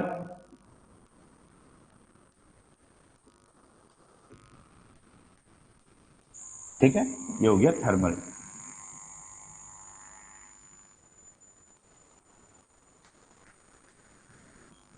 थर्मल प्रिंटर, ये हो गया लेजर प्रिंटर। लेजर प्रिंटर जो आजकल यूज करते हैं हम, बहुत छोटे से होते हैं और जल्दी प्रिंट कर देते हैं। और दूसरा थर्मल प्रिंटर, बेसिकली ये थर्मल प्रिंटर जैसे एटीएम मशीन होती है ना, एटीएम मशीन में जो आपकी पर्ची निकलती है, वो थर्मल प्रिंटर के अंदर आता है। ये बेसिकली एटीएम में आता है, एटीएम में यूज होता है। ठीक है, एटीएम में जो आपका पर्चा निकलता है स्टेटमेंट के लिए, वो उसमें यूज होता है। उसके बाद क्या होता है, कुछ टाइम बाद वो इंक गायब हो जाती है, यानी खत्म हो जाती है, खराब हो जाती है या गायब हो जाती है कह सकते हो, वो थर्मल प्रिंटर होता है। बात समझ में आ गई? ये हो गया आपका output devices non impact computer के अंदर। ठीक है, और इसमें क्या है कि ये जो नॉन इंपैक्ट कंप्यूटर है, ये याद रखना कि ये पूरा का पूरा क्या कर देते हैं, पूरे पेज को प्रिंट कर देते हैं, पेज को प्रिंट करते हैं। ठीक है, पूरे पेज को प्रिंट कर देते हैं, पूरे का पूरा पेज एक साथ प्रिंट करा जाएगा। जो आजकल के प्रिंटर यूज करते हैं, जो भी हम आजकल के प्रिंटर यूज करते हैं, वो सबका सबका काम ये होता है कि क्या, पूरे पेज को एक साथ प्रिंट कर देना। बात समझ में आई? ये हो गया आपका क्या, इनपुट और आउटपुट डिवाइसेस। ठीक है, इससे ज्यादा इसमें कुछ है नहीं, बट अगर जैसे ज्यादा पूछा जाएगा तो इन चीज से पूछा जाता है। ठीक है, अब इनकी डिटेल इतने ज्यादा जानने की जरूरत नहीं है, बट आपको ये जानना जरूरी है कि डॉट मैट्रिक्स और डेजी व्हील अक्षर को प्रिंट करते हैं, अक्षर को प्रिंट करते हैं, प्रिंट करते हैं, और ये पूरी लाइन को प्रिंट करते हैं। ठीक है, ये याद रखना जरूरी है क्योंकि इससे पूछा जा सकता है। ठीक है, ऐसा क्या पूछा जा सकता है कि इंपैक्ट और नॉन इंपैक्ट कंप्यूटर कौन होता है, और प्रिंटर कौन होता है। बात समझ में आ गई? ठीक है, ये हो गया आपके इनपुट और आउटपुट डिवाइसेस। तो हमने इनपुट और आउटपुट डिवाइसेस में क्या पढ़ा कि भैया कुछ इनपुट डिवाइसेस होती हैं जो इन करती हैं, यानी डेटा को अंदर करती हैं, और आउटपुट जो बाहर डेटा को लेके आते हैं स्क्रीन पर। ठीक है, आउटपुट डिवाइसेस में हमने पढ़ा कि प्रिंटर और मॉनिटर जो होते हैं आपके आउटपुट डिवाइसेज होते हैं। प्रिंटर में आपने पढ़ा इंपैक्ट और नॉन इंपैक्ट टाइप के होते हैं, यानी एक आवाज ज्यादा करते हैं तो एक आवाज कम करते हैं। और उसमें भी अलग अलग टाइप पढ़े कि भाई इंपैक्ट कंप्यूटर के 4 टाइप होते हैं, dot matrix, Daisy wheel, chain और ड्रम। ठीक है, सबका अलग अलग काम है। डॉट मैट्रिक्स और जो डेजी व्हील होते हैं वो अक्षर को प्रिंट करते हैं, और चेन और ड्रम जो होते हैं वो पूरी लाइन को प्रिंट करते हैं। उसके बाद हमने पढ़ा कि नॉन इंपैक्ट कंप्यूटर में लेजर और थर्मल, ठीक है, लेजर, थर्मल, ये सब क्या होते हैं, नॉन इंपैक्ट कंप्यूटर होते हैं, जो पूरे एक पेज को प्रिंट करते हैं एक साथ। क्या करते हैं, पेज को प्रिंट करते हैं। और इनपुट डिवाइसेज में आपने पढ़ चुके हो कि इनपुट डिवाइसेज में कौन कौन से इनपुट डिवाइसेज होते हैं। बात समझ में आई? आई होप ये समझ में आया हो। ठीक है, ये बेसिकली ये टॉपिक तो इतना ही है, इससे ज्यादा इसमें कुछ है नहीं। अगला जो पढ़ता है वो पढ़ते हैं सेंट्रल प्रोसेसिंग यूनिट, यानी सीपीयू। सीपीयू के बारे में जानते हैं हम, क्योंकि उससे रिलेटेड भी क्वेश्चन आते हैं। अब बच्चे कह रहे हैं जल्दी जल्दी कराओ, क्योंकि उनका पेपर भी आ रहा है, बहुत जल्दी पेपर आ रहा है। आई होप 25 और 26 को ऐसा है।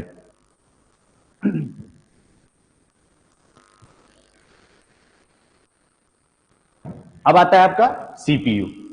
नया चीज पढ़ते हैं, नया टॉपिक सीपीयू, यानी central processing unit, central processing unit.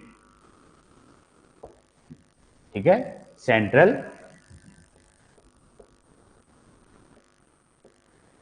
Processing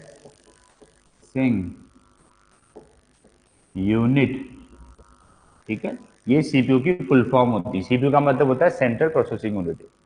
देखिए, जो हमारा जो कोई भी कंप्यूटर है, वो बेसिकली उसका जो ब्रेन है, जो उसका दिमाग है, वो क्या होता है, सीपीयू होता है। मतलब कि उसका काम है कि सारे जो भी हम इंस्ट्रक्शन दे रहे हैं, जो भी प्रोग्राम दे रहे हैं, जैसे भी चीजें काम करनी है, वो कौन कंट्रोल करता है, वो करता है आपका सीपीयू। इसीलिए उसको ब्रेन ऑफ द कंप्यूटर बोला जाता है, यानी कंप्यूटर का दिमाग कहा जाता है। समझ में आई? कंप्यूटर का उसको दिमाग कहा जाता है। किसको? सीपीयू को। अब सीपीयू के बारे में पहले छोटी छोटी चीजें लिखते हैं कि भाई सीपीयू के बारे में छोटी बेसिक इंफॉर्मेशन है क्या। पहला कि भैया सीपीयू को क्या बोला जाता है? सेंट्रल प्रोसेसिंग यूनिट इसकी फुल फॉर्म होती है, वो हमने लिखा सेंट्रल प्रोसेसिंग यूनिट। दूसरा कि क्या इसको ब्रेन कहा जाता है, यानी दिमाग। ब्रेन दिमाग कहा जाता है, कंप्यूटर का दिमाग कहा जाता है। किसको? सीपीयू को। बात समझ में आया? दूसरा, इसको प्रोसेसर भी बोला जाता है। आज की लैंग्वेज में इसको प्रोसेसर बोला जाता है, प्रोसेसर। समझ में आया? आजकल सीपीयू नहीं बोलेंगे, उसको प्रोसेसर बोला जाए कि कौन सा प्रोसेसर यूज हुआ है। कल मैं बता रहा था आपको ऑक्टा कोर, डुअल कोर, याद है कि 2 सीपीयू, 3 सीपीयू, 4 सीपीयू, 8 सीपीयू, ऐसा कुछ बोला था मैंने, वही चीज है ये। ठीक है, प्रोसेसर भी बोला जाता है। और इसका काम क्या होता है कि सारी चीजों को कंट्रोल करना। क्या करना आता है? कंट्रोल करना। जितने भी ऑपरेशन हो रहे हैं ये किसके लिए होता है कि सारे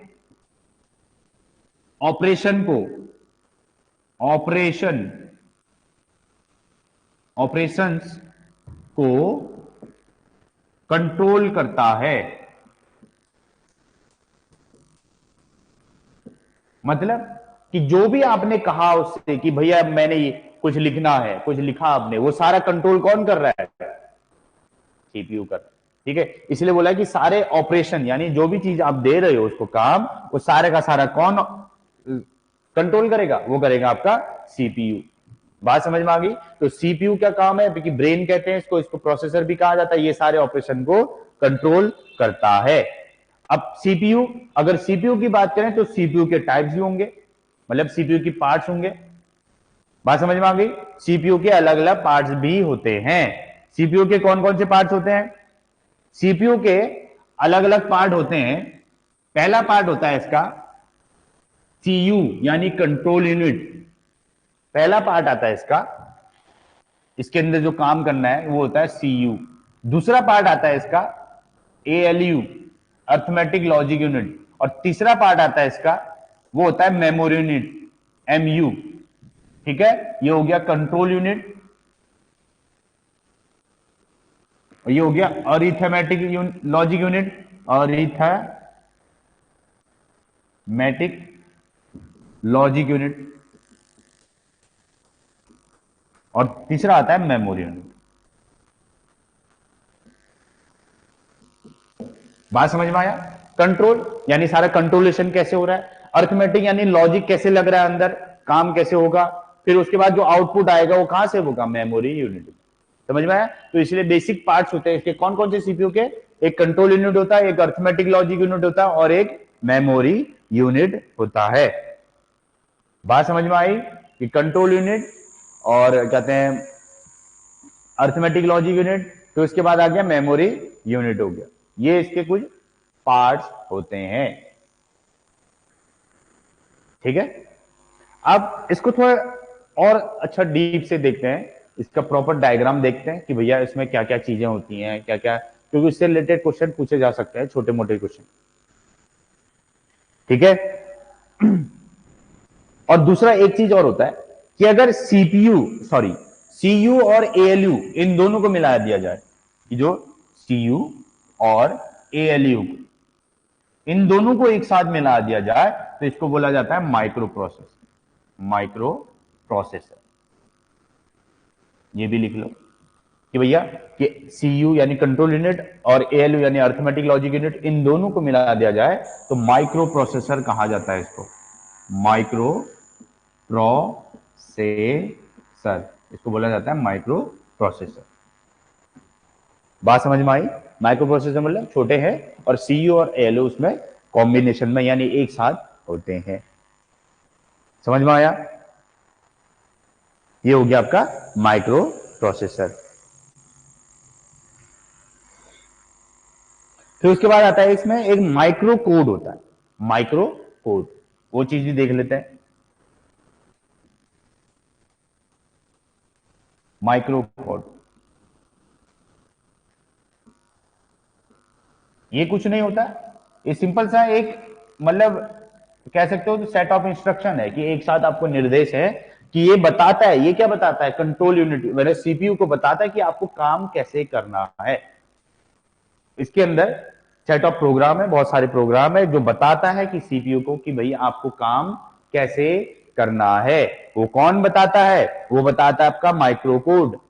इसमें लिखो कि यह सीपीयू को काम करने का तरीका बताता है।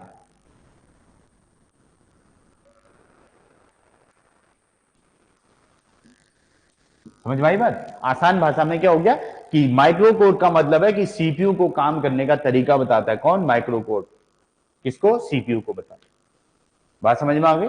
ये हो गया आपका माइक्रो कोड। ये कुछ बेसिक थे कि इसके अंदर ये छोटी छोटी चीजें आनी चाहिए। उसके बाद हम डीपली इसके अंदर देखते हैं कि भाई इसके पार्ट्स क्या क्या हैं, क्या क्या चीजें आती हैं। तो उससे रिलेटेड मुझे लगता है कि कुछ छोटी छोटी चीजें पूछी जा सकती हैं। अगर ज्यादा से ज्यादा थोड़ा डीप पूछेगा तो उतना पूछ सकता है। ठीक है, पहले मैं एक डायग्राम बनाता हूं, उसके बाद आई को उसको एक्सप्लेन करते हैं।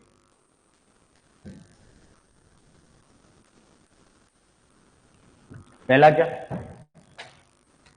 कि भैया ये सीपीयू, पहला आ गया सीपीयू। अब सीपीयू के अंदर क्या कहा मैंने कि सीपीयू के अंदर सबसे पहले आएगा ऊपर मेन मेमोरी। क्या आएगा? Main memory. फिर उसके बाद कैश मेमोरी।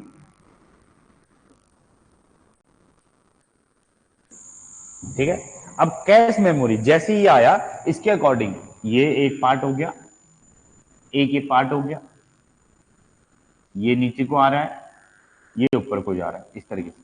ठीक है, अब इसके बाद ये पूरा का पूरा डेटा इससे जुड़ा रहता है दो चीजों से अलग अलग। एक पोर्शन यहां रहता है, एक पोर्शन इस साइड रहेगा। ठीक है, ये वाला जो पूरा पार्ट होता है ये एएलयू का होता है, यानी अर्थमेटिक लॉजिक यूनिट का होता है। और ये पूरा का पूरा जो पार्ट होता है ये कंट्रोल यूनिट का होता है, यानी सीयू का होता है। सीयू यानी कंट्रोल यूनिट। ठीक है, ये पूरा का पूरा कंट्रोल यूनिट का पार्ट होता है और ये होता है एएलयू यूनिट। समझ में आया?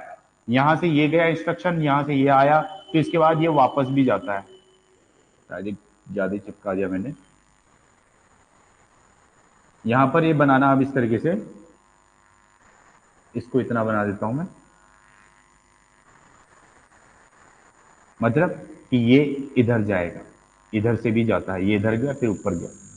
ठीक है, बात समझ में आ गई? इसके अंदर अलग अलग पार्ट्स आते हैं, बेसिकली ऐसे ही काम करता है। मेन मेमोरी, मेन मेमोरी मतलब बेसिकली आपका स्टोरेज कहां होता है। और कैश मेमोरी मतलब होता है कि एक टेम्परेरी मेमोरी होती है जो कुछ समय के लिए, कुछ सेकंड के लिए, कुछ पार्ट्स के लिए जो अनवांटेड चीजें होती हैं, यानी कुछ ऐसी फाइल्स होती हैं जो हमें ज्यादा जरूरत नहीं होती बट वो वहां सेव हो जाती हैं, उसको बोलते हैं कैश मेमोरी। जैसे आप फोन चलाते हो तो आप फोन को क्लियर करते हो। क्लियर करने का मतलब कि जो अनवांटेड चीजें, टास्क खुल जाते हैं गलती से, गलती से क्या, खुलते ही खुलते हैं, वो ऐसी मेमोरीज होती है, वो सारे के सारे कहां जाते हैं? कैश मेमोरी के लिए, जो टेम्परेरी मेमोरी होती है। फिर आप फोन को क्लियर करते हो, उसके सारे टास्क हट जाते हैं और चीजें, फोन थोड़ा और फास्ट काम करने लगता है। तो वो हो गया आपका कैश मेमोरी, ये टेम्परेरी मेमोरी होता है। फिर यहाँ कंट्रोल यूनिट, वहां हो गया एएलयू। इसमें सबसे पहले आता है डिकोडर। क्या आता है? डिकोडर। इसको लिखो डिकोडर। D coder. एक इसमें पहला पार्ट आ गया डिकोडर। दूसरा आता है इसमें प्रोग्राम कंट्रोल रजिस्टर। इसमें आता है प्रोग्राम कंट्रोल रजिस्टर। ये छोटा तो नहीं हो रहा है, नीचे को बनाते रहना। Program control, program control register, register. ठीक है, ये हो गया प्रोग्राम कंट्रोल रजिस्टर, एक पार्ट हो गया। एक पार्ट हो गया डिकोडर का, एक पार्ट हो गया प्रोग्राम कंट्रोल रजिस्टर का।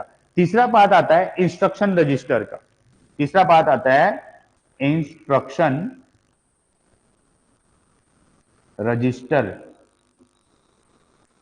ये तीसरा पार्ट हो गया।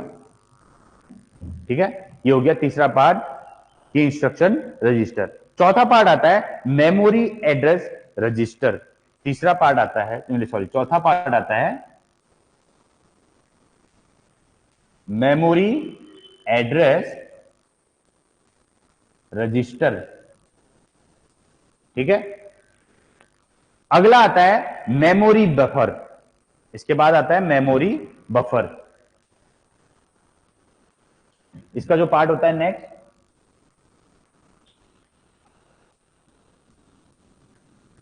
Memory buffer. ठीक है, अगला इसमें मेमोरी बफर। और सबसे लास्ट जो होता है वो इनपुट आउटपुट रजिस्टर होता है। ठीक है, लास्ट जो होता है वो होता है इनपुट आउटपुट रजिस्टर। इसको मैं यहां पर बना देता हूं, शायद वो दिखेगा नहीं शायद। इसका जो पार्ट होता है अगला, इनपुट आउटपुट। ठीक है, यहां पर होता है इनपुट आउटपुट। बात समझ में आ गई, इसके पार्ट्स होते हैं। अब एक एक करके इन चीजों को समझेंगे कि भैया ये क्या क्या काम करते हैं। और अगर मैं एएलयू की बात करूं तो एक होता है एक्यूमुलेटर। क्या होता है? एक्यूमुलेटर। एक्यूमुलेटर, इसको बोला जाता है एक्यूमुलेटर। एक्यूम्यूलेटर,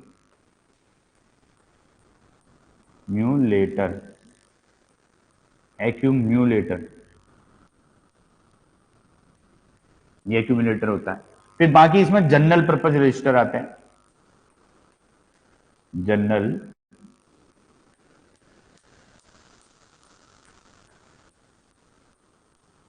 purpose register. एक और जनरल पर्पज रजिस्टर होता है, वो भी जनरल पर्पज रजिस्टर होता है, जनरल पर्पज रजिस्टर। इसको जीपीआर करके लिख देता हूं मैं शॉर्ट। ठीक है, और एक लास्ट में और आता है, वो भी एक जनरल पर्पज रजिस्टर ही होता है, जीपीआर, जनरल पर्पज रजिस्टर। समझ में आया? ये इसके एएलयू के पार्ट। ठीक है, अब इसको एक एक करके समझते हैं कि क्या होता है। डिकोडर, यानी डिकोडर का बेसिकली काम क्या है? डिकोडर का काम है, जैसे आपने पढ़ा होगा कि कोई इंस्ट्रक्शन दिया, कोई भाषा में आया, फिर उसको वापस आपने मतलब व्हाट्सएप में मैसेज लिखा, वो मैसेज क्या होता है? इनक्रिप्टेड होता है। इनक्रिप्टेड मतलब आपको दिख रहा है, तो इसके बाद वो कोडेड रहता है, मतलब कि अंदर जिसके पास भी जाएगा वो कोडेड फॉर्म में जाएगा, यानी रास्ते में कोई उसको देख नहीं सकता, वो इनकोड हो गया, यानी इनक्रिप्टेड हो गया। उसके बाद डिकोड होगा, यानी वापस जिस भाषा में आपने भेजा उस भाषा में पहुंचेगा, that will be decoder. Decoder का काम यह है कि आपकी जो चीज लिखा गया प्रोग्राम को, उसको हाइड करके, और डिकोडर बाद में उसको शो करता है, यानी जो भी चीज आई है इसके अंदर बाद में उसको शो करता है। समझ में आया? मतलब आपने मैसेज भेजा, वो इनक्रिप्टेड हो गया। इनक्रिप्टेड मतलब छुप गया, हाइड हो गया, इंफॉर्मेशन बहुत क्लियरली दिख नहीं रही। किसको नहीं दिख रही है? आपको तो दिख रही है, आपने लिखा है, बट जो बीच के रास्ते में जहां पर जा रहा है, डेटा जा रहा है, वो बीच में किसी को नहीं दिखेगा। वो एक लैंग्वेज में होगा, चाहे 0101 में होगा, ठीक है, ऐसी कुछ भाषा में होगा। उसके बाद जब डिकोड होगा, वही भाषा डिकोड होगी, बाद में डिकोडर के पास आएगी, और डिकोडर का काम है कि उसको डिकोड करके आपको शो करना, दिखाना।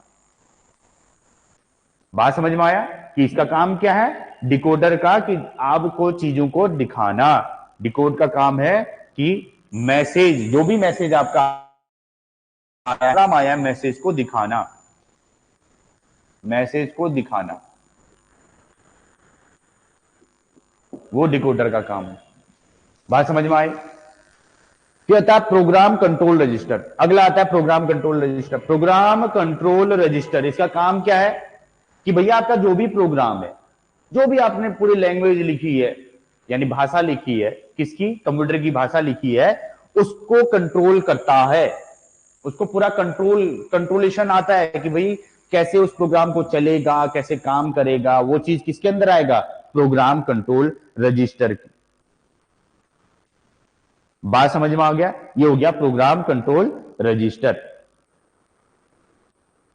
ठीक है, उसके बाद आता है इंस्ट्रक्शन रजिस्टर। अब इंस्ट्रक्शन रजिस्टर मतलब होता है, या प्रोग्राम कंट्रोल का ये भी समझ सकते हो आप कि प्रोग्राम कंट्रोल का रजिस्टर हो गया। जैसे मान लो आपने कोई चीज चला रखी है, मान लो 1 2 3, तीन चीजें चलनी है, पहले ये चल रहा है, फिर ये चलेगा, ये चलेगा, वो सारी इंफॉर्मेशन किस में चलेगी? प्रोग्राम। कि भैया अभी ये काम चल रहा है, थोड़ी देर में ये इसी में स्टोर रहेगा, प्रोग्राम कंट्रोल यूनिट में स्टोर रहेगा, फिर जैसे ये कंप्लीट होगा वापस ये करंट वाले में चले जाएगा कि भैया जहां चलना है उसको वापस। तो यानी वैसी इंफॉर्मेशन को ये कौन रखे रहता है, प्रोग्राम कंट्रोल, यानी सारे टास्कों को अपने पास रखे रखता है। एक टास्क अगर कम चल रहा है तो दूसरा इसके पास स्टोर रहेगा, अगर वो खत्म हो गया फिर अगला ये इसको भेज देगा दूसरा वाला, फिर तीसरा इसके पास रहेगा, ऐसे ही सारे टास्क ये लगे रहता है। ठीक है, सारे प्रोग्रामों को स्टोर कर रखता है कौन, प्रोग्राम कंट्रोल रजिस्टर। फिर उसके बाद आता है instruction construction register. Instruction register का काम क्या होता है कि जिस समय आपका कोई भी टास्क चल रहा है, लेट सपोज अभी मैं पढ़ा रहा हूं, ये एक टास्क चल रहा है, ये टास्क आपका बेसिकली कहां चल रहा है, इंस्ट्रक्शन रजिस्टर में चल रहा है। इंस्ट्रक्शन कंस्ट्रक्शन रजिस्टर का मतलब है कि करंट में, जो वर्तमान में जो आपका टास्क चल रहा है, जो चीज चल रही है, उसकी इंफॉर्मेशन किसके पास रहेगी, वो इंस्ट्रक्शन रजिस्टर के पास रहेगी। बात समझ में आया? जो भी आपका करंट में चल रहा है, जो भी टास्क चल रहा है, लेट सपोज यही था कि 1 2 3, ये 3 टास्क चल रहे हैं, अगर इस टाइम पे ये वाला चल रहा है तो इसकी इंफॉर्मेशन किसके पास रहेगी, इंस्ट्रक्शन रजिस्टर के पास रहेगी। किसके पास रहेगी, इंस्ट्रक्शन रजिस्टर के पास। कौन सा, वर्तमान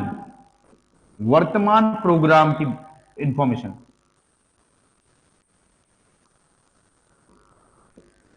या वर्तमान प्रोग्राम कहें, या प्रोग्राम, या वर्तमान इंस्ट्रक्शन या संदेश या निर्देश, जो भी चीज है उसके बारे में इंफॉर्मेशन किसके पास रहेगी, इंस्ट्रक्शन के पास रहेगी। और इसमें प्रोग्राम कंट्रोल में क्या बोला मैंने कि पूरा जो उसके बाद होने वाला है उसकी इंफॉर्मेशन किसके पास रहेगी, प्रोग्राम कंट्रोल के पास रहेगी।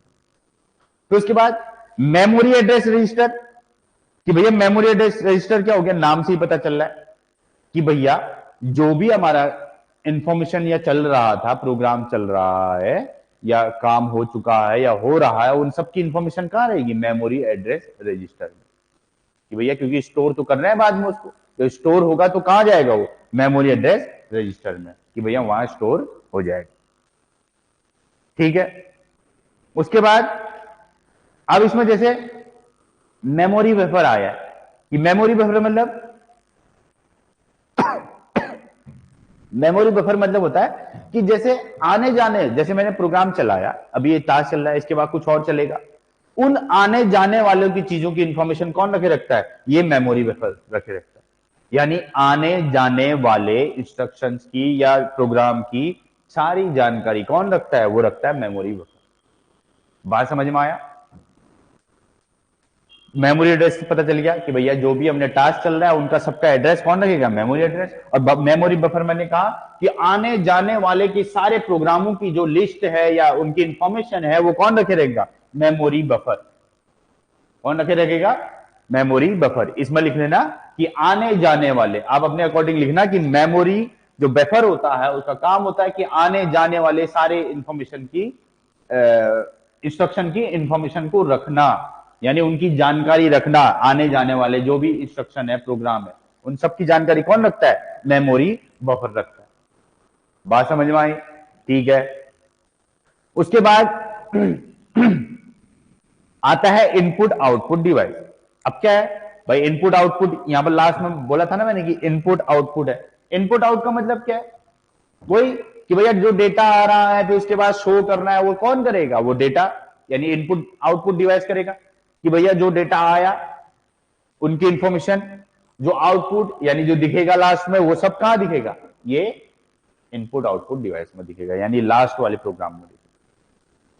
बात समझ में आई? इन गया इसी के थ्रू गया, आउटपुट आया इसके थ्रू आया, वो हो गया इनपुट आउटपुट। ठीक है, चाहे कीबोर्ड हो इसी से जुड़ा है, आउटपुट मॉनिटर है इससे जुड़ा है, या कह सकते हो कि उन दोनों को जोड़ने का काम यही करता है, कौन, इनपुट आउटपुट। आई होप ये चीज समझ में आया, डिकोडर समझ में आया, प्रोग्राम कंट्रोल और इंस्ट्रक्शन और मेमोरी बफर। अगला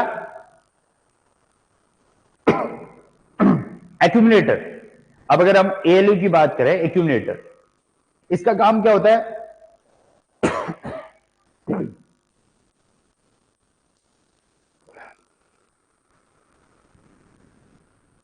सॉरी यार, एक्यूमुलेटर क्या है, एक्यूमुलेटर का काम है जो भी इनपुट डेटा आया और जो भी आउटपुट आया उन सब का काम या उन सब की कहते हैं फाइनल जो आउटपुट और इनपुट है सब इसके अंदर, क्योंकि एएलयू का मतलब क्या, अर्थमेटिक लॉजिक यूनिट, यानी सारे प्रोग्राम जैसे अपना जोड़ना, घटाना, ग्रेटर, लेस देन, ये सब किसके अंदर आता है, यानी मैथमेटिकल जो यानी गणितीय चीजें होती है वो सब एएलयू के अंदर आती है, यानी अर्थमेटिक लॉजिक यूनिट। और एक्यूमुलेटर का काम क्या है, एक्यूमुलेटर का काम है जैसे जैसे मैंने लिखा कि एक्यूमुलेटर में कि भैया 2 + 5 करो, ये इंफॉर्मेशन कहां गई, एक्यूमुलेटर के पास। फिर आउटपुट आएगा कि भैया ये सब गणितीय चीजें इसी के अंदर है, वो चीज करेगा, जोड़ घटाना कैसे होता है वो करेगा, तो लास्ट में आएगा 7, वो भी इंफॉर्मेशन कहां जाएगी, वो जब जाएगी किसके अंदर, एक्यूमुलेटर के अंदर जाएगी। बात समझ में आया? तो यानी एक्यूमुलेटर कह सकते हैं यह जो डेटा देते हैं, और जो भी हम जो डेटा देते हैं और जो आउटपुट आता है उन सब को कौन होल्ड करता है, वो आता है एक्यूमुलेटर के पास। अब मैं किसकी बात चल रहा हूं, ये मैथमेटिकल चीजों की बात कर रहा हूं। समझ में आ रही बात, जो गणितीय चीजें होती। और ये जनरल पर्पज रजिस्टर, ये जनरल पर्पज रजिस्टर बेसिकली ये छोटी मोटी इंफॉर्मेशन को रखे रहता है, यानी जो नॉर्मल बेसिक इंफॉर्मेशन, छोटी छोटी चीजें, कि भले जैसे ये टास्क हुआ, इन छोटी इंफॉर्मेशनों को स्टोर, यानी हेल्प करता है, बेसिकली ये इनकी हेल्प करते हैं। समझ लो आपकी ये जो जनरल पर्पज रजिस्टर है सब एक्यूमुलेटर की हेल्प करते हैं। और बेसिकली जो ये रजिस्टर होते हैं ना, ये जो रजिस्टर लिखा हुआ है, ये कोई परमानेंट मेमोरी नहीं होती, इनकी एक फिक्स लेंथ होती है, यानी फिक्स डेटा का स्पेस होता है, उतनी डेटा स्पेस अपना कर सकते हैं, और उन चीजों को टेम्परेरी तरीके से रखते हैं। ऐसा नहीं कि हमेशा इसी में स्टोर रहेगा, नहीं, जो आया है वो थोड़ी देर वहां रुका, उसके बाद जहां भेजना है उसको वो उधर भेज दिया, और जिसका काम है वो टास्क करना वो करेगा अपना टास्क। समझ में आया? ये जनरल पर्पज रजिस्टर का काम है। बात समझ में आया? अब इससे रिलेटेड कुछ इंफॉर्मेशन है जो छोटी छोटी चीजें, आई होप ये चीजें समझ में आया। अगला आता है सीपीयू से रिलेटेड, ये चीज तो सीपीयू का काम पता चल गया कि सीपीयू में क्या क्या होता है। सीपीयू में क्या क्या पढ़ा हमने, कंट्रोल यूनिट, कंट्रोल यूनिट में अलग पार्ट थे, कंट्रोल यूनिट में कौन कौन सा पार्ट थे, डिकोडर था, एक डिकोडर था, फिर उसके बाद क्या था, प्रोग्राम कंट्रोल यूनिट था, फिर उसके बाद क्या था, इंस्ट्रक्शन रजिस्टर था, उसके बाद क्या था, मेमोरी रजिस्टर था, उसके बाद क्या था, उसके बाद मेमोरी बफर रजिस्टर। डिकोडर मैंने बताया था ये डिकोड करता है, जो भी छुपी इंफॉर्मेशन होती है या कोडेड चीजें होती है उनको डिकोड करता है, यानी दिखाता है। और प्रोग्राम कंट्रोल मैंने क्या कहा था कि जो भी प्रोग्राम चल रहा है, ठीक है, उसके बाद जो चलने वाला प्रोग्राम है उसकी इंफॉर्मेशन कहते हैं प्रोग्राम कंट्रोल रखे रखता है। तो उसके बाद बोला था इंस्ट्रक्शन रजिस्टर, इंस्ट्रक्शन रजिस्टर मैंने बोला था कि जो प्रोग्राम चल रहा है अभी वर्तमान में उसकी सारी जानकारी कौन रखे रखता है, वो इंस्ट्रक्शन रजिस्टर रखे रखता है, यानी उसके पास वो रहती है, यानी जो वर्तमान में जो भी चीज चल रही है उसकी सारी जानकारी इंस्ट्रक्शन रजिस्टर के पास रहती है। तो उसके बाद मैंने कहा मेमोरी यूनिट रजिस्टर या मेमोरी हाँ, मेमोरी रजिस्टर, जो मेमोरी वाला रजिस्टर था उसका क्या था, उसका काम क्या था कि जो भी आपका टास्क हो चुके हैं या हो रहे हैं उनका सबका एड्रेस को रखे रखना। कौन रखे रखना, मेमोरी एड्रेस रजिस्टर, वो सारी एड्रेस सारी जानकारी उनके पास, एड्रेस से पता चल रहा है कि उनकी पूरी जानकारी उसके पास रहेगी। दूसरा क्या था, memory buffer register, memory buffer register मैंने क्या कहा था कि जो भी प्रोग्राम चल रहा है, कि अभी एक इंस्ट्रक्शन आया फिर दूसरा गया फिर वापस दूसरा आया, ये अलग अलग चीजों, इन सब की जानकारी रखे रखना कौन, मेमोरी बफर रजिस्टर, ठीक है। और लास्ट में इनपुट आउटपुट था, इनपुट आउटपुट का मतलब था कि सारे जो इनपुट वाले डिवाइसेस हैं या आउटपुट वाले डिवाइसेस सब उसके साथ कनेक्टेड रहेंगे और उसी के अकॉर्डिंग वो इनपुट देते रहेगा उसी के थ्रू, और आउटपुट उसी के थ्रू भेजेगा। समझ में आया? फिर यहाँ था एक्यूमुलेटर, एएलयू, जो एएलयू का पार्ट था टोटल, वो एएलयू पार्ट में क्या बोला था, एक्यूमुलेटर, उसके बाद general purpose register, 3 general purpose register नीचे लिखाए थे मैंने।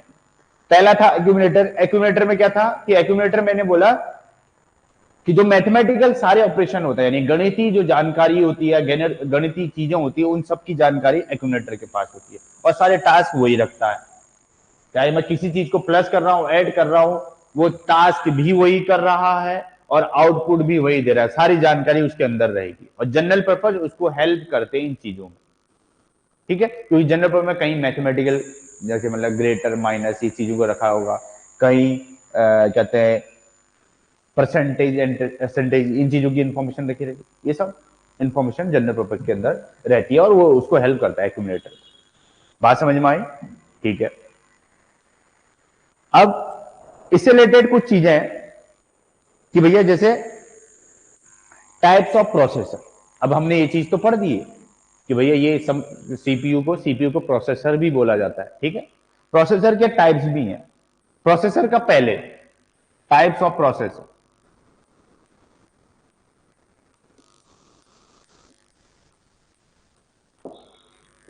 प्रोसेसर,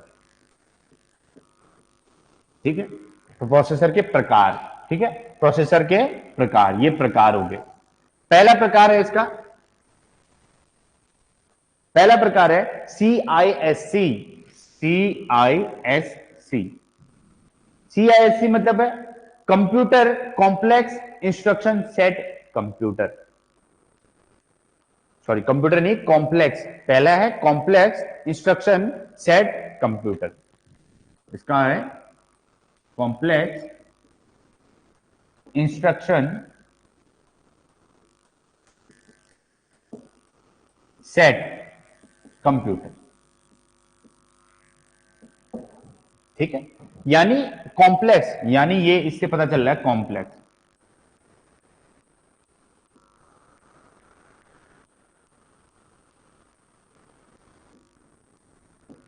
कॉम्प्लेक्स, कॉम्प्लेक्स मतलब हो गया कि मतलब जो सबसे जटिल से जटिल प्रोग्राम है, सारे जटिल प्रोग्राम, वो सब ये प्रोसेसर इजीली हैंडल कर सकता है। प्रोसेसर का मतलब याद है ना कि प्रोसेसर का मतलब क्या है? सीपीयू।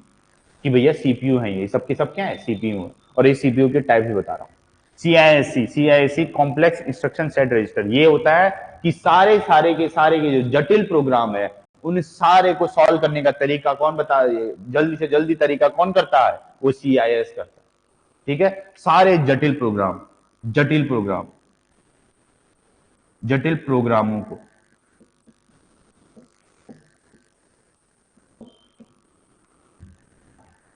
सारे जटिल प्रोग्रामों का काम करता है। यानी बड़ा सा बड़ा प्रोग्राम जो भी होगा वो सब इसके अंदर, सारे जटिल काम इसके अंदर रहते हैं। समझ में आया? उसके बाद दूसरा आता है RISC। RISC, RISC ये होता है रिड्यूस्ड इंस्ट्रक्शन सेट कंप्यूटर, ठीक है। Reduce instruction set computer. अब रिड्यूस मतलब हो गया कि बहुत छोटी छोटी चीजों को हैंडल कर सकता है। रिड्यूस मतलब कि छोटे इंस्ट्रक्शन को सॉल्व कर सकता है या रख सकता है या उनका काम कर सकता है। यानी जटिल काम ये नहीं कर सकता, ये छोटे काम कर सकता है, ठीक है। यानी रिड्यूस मतलब छोटे काम कर सकता है, कि छोटे निर्देशों का काम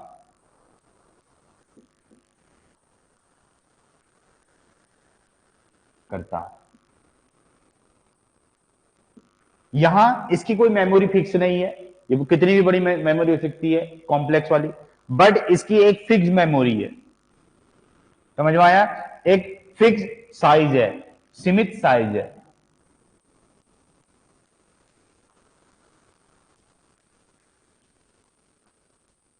सीमित साइज, समझ में आया? सीमित, ठीक है, सीमित साइज है। उसके बाद ईपीआईसी आता है। ईपीआईसी, अगला तीसरा आता है ईपीआईसी। ऊपर ही लिख दे रहा हूं मैं यहां पर।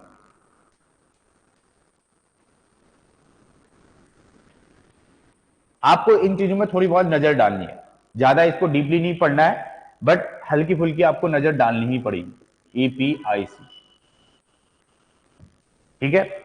ये होता है explicitly parallel instruction computing. Explicitly, explicitly parallel instruction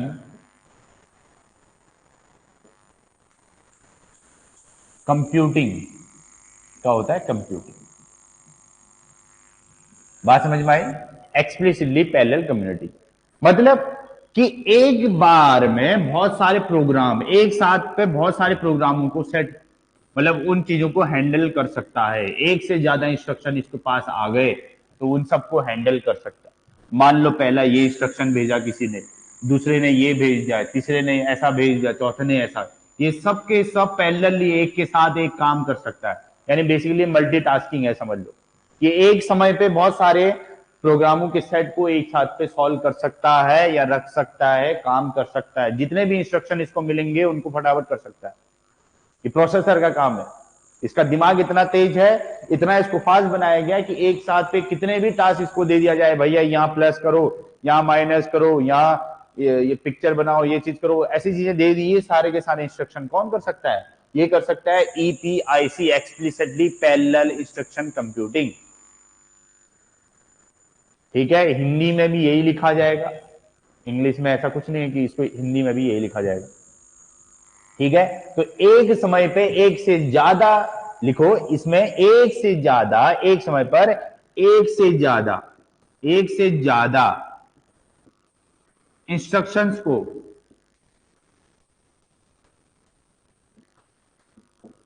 instructions का काम कर सकता है,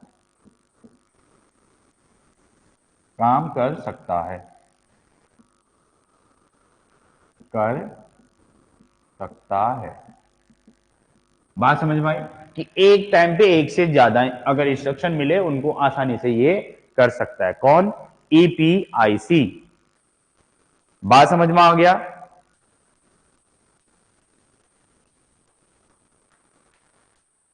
ठीक है, अब इससे रिलेटेड कुछ छोटी मोटी चीज है कि भैया जो प्रोसेसर की स्पीड्स होती है वो कैसे कैसे नापी जाती है। ठीक है, इसमें मेगाहर्ट्ज और गीगाहर्ट्ज दोनों में नापी जाती है। किसमें? मेगाहर्ट्ज और गीगाहर्ट्ज दोनों में नापी जाती है। इससे रिलेटेड थोड़ा लिखते हैं। ये तो टाइप्स ऑफ आपके क्या हो गए? प्रोसेसर हो।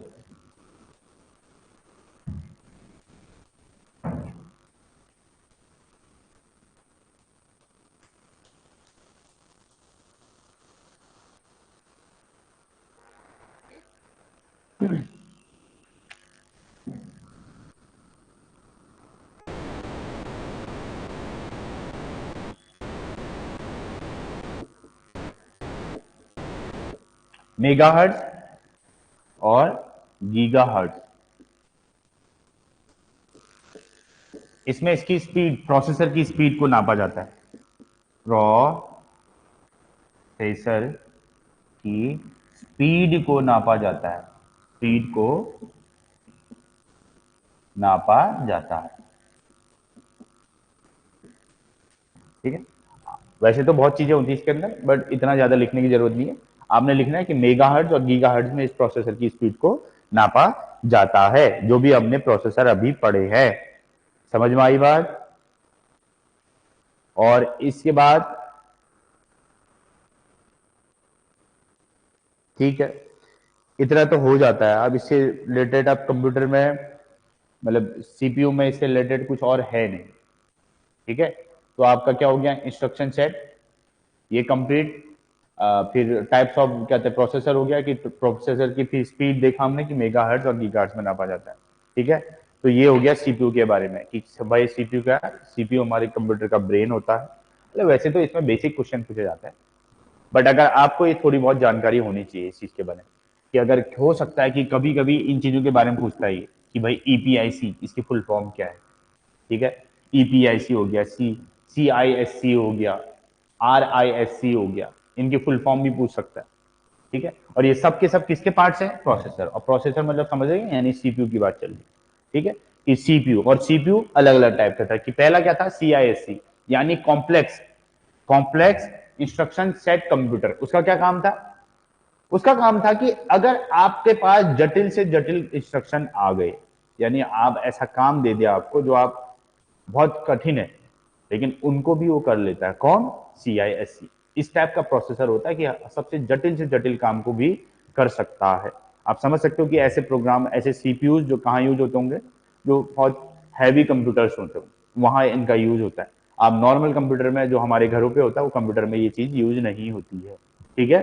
फिर आता है रिड्यूस्ड, दूसरा आता है आरआईएससी। क्या बोला था? Reduced instruction set computer.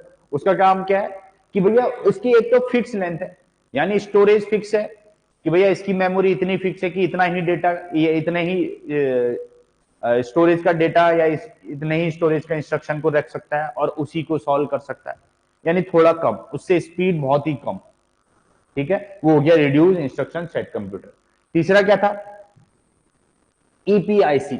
EPIC में क्या बोला कि भैया EPIC explicitly parallel instruction computing, ये इसकी फुल फॉर्म है, एक्सप्लिसिटली पैरेलल इंस्ट्रक्शन कंप्यूटिंग। इसका क्या काम है कि एक टाइम पे पैरेलल पैरेलल प्रोग्राम आपके पास या पैरेलल इंस्ट्रक्शन आ गए कि भैया एक ने कहा ये इंस्ट्रक्शन दो, इसने दूसरा दे दिया, तीसरा दे दिया, चौथा, बहुत सारे एक साथ इंस्ट्रक्शन दे दिए, उन सबको एक साथ सॉल्व कर सकता है कौन? ईपीआईसी टाइप का एक प्रोसेसर। ये ऐसा सीपीयू होता है, ये भी बहुत हैवी हैवी कंप्यूटर्स में यूज होता है। बात समझ में आ गई है? आपके उसमें कोर वाले होते हैं, जैसे मल्टी कोर, ऐसा कुछ कोर टाइप का होता है, आपने पढ़ा होगा ऑक्टा कोर, डेका कोर, कल बताया था मैंने, इस टाइप के प्रोसेसर यूज होते हैं ज्यादा। ठीक है, ये हैवी कंप्यूटर्स में यूज होता है। ठीक है, आई होप ये समझ में आया कि सीपीयू क्या होता है, सीपीयू कैसे काम करता है, सीपीयू के अंदर क्या होता है।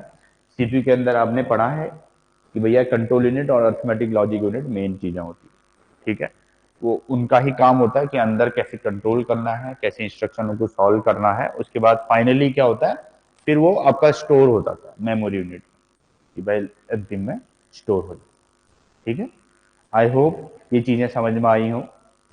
अगर इससे रिलेटेड कुछ भी आपको डाउट होता है तो आप कमेंट में बता दीजिएगा, बाद में उसको आपको बता दिया जाएगा। ठीक है, बट इससे इससे एक इनफ इंफॉर्मेशन आपके लिए है। ठीक है, तो बहुत बहुत धन्यवाद, मिलते हैं आपको अगली क्लास में।